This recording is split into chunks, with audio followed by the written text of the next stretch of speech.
സങ്കീർത്തനം 23. കർത്താവാണ് എൻ്റെ ഇടയൻ.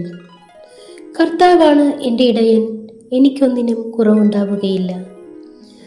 പച്ചയായ പുൽത്തകിടിയിൽ അവിടുന്ന് എനിക്ക് വിശ്രമം അരുളുന്നു. പ്രശാന്തമായ ജലാശയത്തിലേക്ക് അവിടുന്ന് എന്നെ നയിക്കുന്നു. അവിടുന്ന് എനിക്ക് ഉന്മേഷം നൽകുന്നു. തൻ്റെ നാമത്തെ പ്രതി നീതിയുടെ പാതയിൽ എന്നെ നയിക്കുന്നു. മരണത്തിൻ്റെ നിഴൽ വീണ താഴ്വരയിലൂടെയാണ് ഞാൻ നടന്നതെങ്കിലും അവിടുന്ന് കൂടെയുള്ളതിനാൽ ഞാൻ ഭയപ്പെടുകയില്ല. അങ്ങയുടെ ഊന്നുവടിയും ദണ്ഡും എനിക്ക് ഉറപ്പേകുന്നു. എൻ്റെ ശത്രുക്കളുടെ മുൻപിൽ അവിടുന്ന് എനിക്ക് വിരുന്നൊരുക്കുന്നു. എൻ്റെ ശിരസ് തൈലം കൊണ്ട് അഭിഷേകം ചെയ്യുന്നു. എൻ്റെ പാനപാത്രം കവിഞ്ഞൊഴുകുന്നു.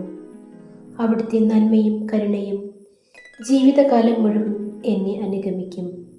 കർത്താവിൻ്റെ ആലയത്തിൽ ഞാൻ എന്നേക്കും വസിക്കും. കർത്താവിൻ്റെ വചനം.